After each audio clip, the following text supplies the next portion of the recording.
बिस्मिल्लाहिर्रहमानिर्रहीम। अस्सलाम वालेकुम रहमतुल्लाहि व बरकातुहू। आज हम बात करने जा रहे हैं दज्जाल के बारे में। दज्जाल क्या है, कब आएगा और कहाँ पे नाजिल होगा। तो नबी करीम सल्लल्लाहु अलैहि वसल्लम की तालीमात के मुताबिक दज्जाल का ज़हूर क़यामत से पहले और दुनिया के आखिरी दिनों में होगा। इसका मकसद दुनिया से इस्लाम और इसके पैरोकारों को ख़त्म करना होगा। दज्जाल अल्लाह ताला के मानने वालों को अपनी बंदगी पर मजबूर करके इन्हें जहन्नम में धकेलने के लिए आएगा। दज्जाल के फितने से बचने के लिए हमारे प्यारे नबी हज़रत मोहम्मद सल्लल्लाहु अलैहि वसल्लम ने बारहा इसकी निशानियों से आगाह किया और वाज़ह बताया कि दज्जाल कैसा दिखेगा और उसकी निशानियां क्या होंगी। आप सल्लल्लाहु अलैहि वसल्लम ने फरमाया, दज्जाल एक आंख से काना होगा, वो एक जगह नहीं रुकेगा। इसकी रंगत सुर्खी माइल सफ़ेद होगी, इसकी पेशानी नुमाया और गर्दन बहुत ज़्यादा चौड़ी होगी, इसका कद छोटा होगा और कमर में कुब होगा। उसके बावजूद भी वो बहुत ज़्यादा ताकतवर होगा, वो आम इंसानों की तरह नहीं चल सकेगा। दज्जाल के बाल घुंघराले होंगे जो सर से सांपों की मानद लटक रहे होंगे। दज्जाल एक मर्द होगा लेकिन वो औलाद पैदा करने की सलाहियत से महरूम होगा। इसकी पेशानी पर दोनों आँखों के बीच काफर या फिर काफ फे रे लिखा होगा जो सिर्फ एक मोमिन को ही नजर आएगा। दज्जाल अपने आप को सबसे पहले नबी कहेगा, फिर खुदाई का दावा करेगा, अपने पैदा करदा ज़बरदस्त शकूक और शुबहात में इंसानियत को फंसाता चला जाएगा। फिर अपने आप को दज्जाल नहीं बल्कि खुदा कहेगा। नबी करीम सल्लल्लाहु अलैहि वसल्लम ने फरमाया, जो दज्जाल की खबर सुन ले वो इससे दूर रहे।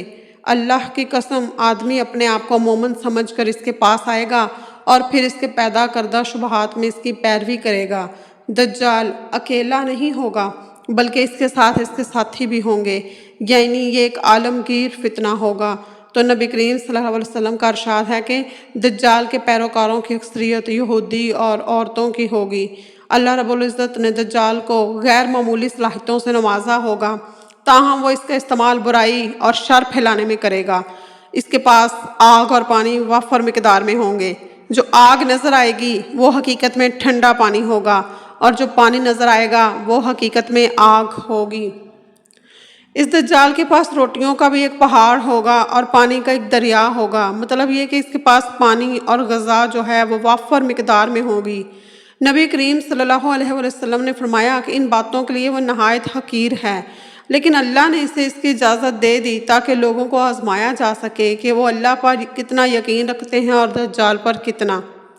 और फिर दज्जाल अपने साथ एक दरिया और आग को लेकर आएगा, जो उसकी आग में पड़ेगा इसको यकीनन इसका सिला मिलेगा और इसका बोझ कम कर दिया जाएगा, लेकिन जो इसके दरिया में उतरेगा इसका बोझ वैसे ही बरकरार रहेगा और इसका सिला उससे छीन लिया जाएगा।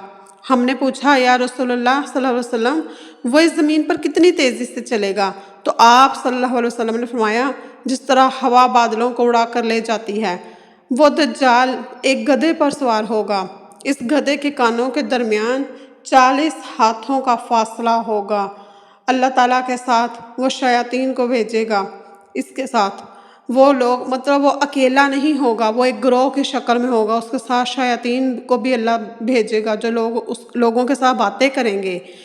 वो एक बुद्धू आदमी से कहेंगे, अगर मैं तुम्हारे माँ बाप को तुम्हारे लिए दोबारा ज़िंदा कर दूँ तो तुम क्या करोगे? क्या तुम मुझे शहादत दोगे कि मैं तुम्हारा खुदा हूँ? बुद्धू कहेगा हाँ। वो अपने शैतानों को हुक्म देगा कि इस बुद्धू के माँ बाप के रूप में उसके सामने आ जाओ और कहेगा कि अगर हमारे बेटे इसका हुक्म मानो, ये तुम्हारा खुदा है। बुद्धू के माँ बाप उसको ये कहेंगे कि हमारे बेटे इसका हुक्म मानो, ये तुम्हारा खुदा है। तो दज्जाल किसी देहाती से कहेगा, अगर मैं तुम्हारे ऊँट को ज़िंदा कर दूँ तो क्या तुम मेरे रब होने की गवाही दोगे? वो कहेगा हाँ। तो दज्जाल के शयातीन इससे देहाती के ऊँट की शक्ल के इख्तियार करके उसके सामने आ जाएंगे। किसी इलाके में से गुजरेगा तो उस इलाके के लोग दज्जाल की तकज़ीब करेंगे, तो बस उसके नतीजे में इनका कोई जानवर भी ज़िंदा नहीं बचेगा, सब हलाक हो जाएंगे। दूसरे इलाके से गुजरेगा जहाँ के लोग उसकी तस्दीक करेंगे, तो इसके नतीजे में दज्जाल आसमान को हुक्म देगा कि वो बारिश बरसाने लगेगा। ज़मीन को हुक्म देगा तो वो गल्ला और खूब अनाज उगाने लगेगी। इन मानने वालों के मवेशी शाम को इस हाल में आएंगे कि वो पहले से ज़्यादा बड़े और मोटे ताज़े होंगे और उनके थन दूध से भरे हुए होंगे। दज्जाल आएगा लेकिन इसके लिए मदीना में दाखिल होना ममनू होगा। वो मदीना के मसफ़ात में से किसी बंजर सीम ज़दा इलाके में खेमाजन होगा। اس دن بہترین آدمی یا بہترین لوگوں میں سے ایک اس کے پاس آئے گا اور کہے گا میں تصدیق کرتا ہوں تم وہی دجال ہو جس کا حلیہ ہمیں اللہ تعالیٰ اور ان کے نبی حضرت محمد صلی اللہ علیہ وسلم نے بتایا تھا۔ دجال لوگوں سے کہے گا اگر میں اسے قتل کر دوں اور پھر زندہ کر دوں تو کیا تم میرے دعویٰ میں کوئی شبہ رہے گا؟ وہ کہیں گے نہیں۔ پھر دجال اسے قتل کر دے گا اور پھر اسے دوبارہ زندہ کر دے گا۔ وہ آدمی کہے گا اب میں تمہاری حقیقت کو پہلے سے بھی بہتر جان گیا ہوں۔ دجال کہے گا میں اسے قتل کرنا چاہتا ہوں لیکن وہ ایسا نہیں کر سکے گا۔ اپنے نام ماننے والوں سے اس کا مال و متاع چھین لے گا، اپنے ماننے والوں کو دنیا کا ظاہری مال و متاع خوب نوازے گا، ایک نوجوان آدمی کو مار کر زندہ کر دے گا۔ دجال اندھے اور کوڑی کو تندرست کرے گا اور مردے کو زندہ کر دے گا۔ بے شک یہ طاقت اس کو اللہ نے دی ہے اور وہ اللہ کے حکم کے تابع ہے، وہ اللہ کی مرضی کے بغیر کچھ بھی نہیں کر سکتا۔ وہ شام اور عراق کے درمیان ایک راستہ خراسان پر نمودار ہوگا۔ دجال کا خروج سب سے پہلے شام اور عراق کے درمیان کی گھاٹی سے ہوگا، مگر اس وقت اس کی شہرت نہ ہوگی۔ اس کے اوان و نثار مددگار یہودیہ گاؤں میں اس کے منتظر ہوں گے۔ وہ وہاں جائے گا اور ان کو ساتھ لے کر پہلا پڑاؤ خوض و کرامان میں کرے گا۔ کرامان ایک علاقے کا نام ہے، وہاں پہ وہ اپنا پہلا پڑاؤ کرے گا، پھر مسلمانوں کے خلاف اس کا خروج خراسان سے نکلے گا۔ پس مسلمان شام کے جبل دخان کی طرف بھاگ جائیں گے اور دجال وہاں آ کر ان کا محاصرہ کر لے گا۔ باقی دوسرا حصہ انشاءاللہ صبح دعا میں یاد رکھنا، اپنا ڈھیر سارا خیال رکھنا۔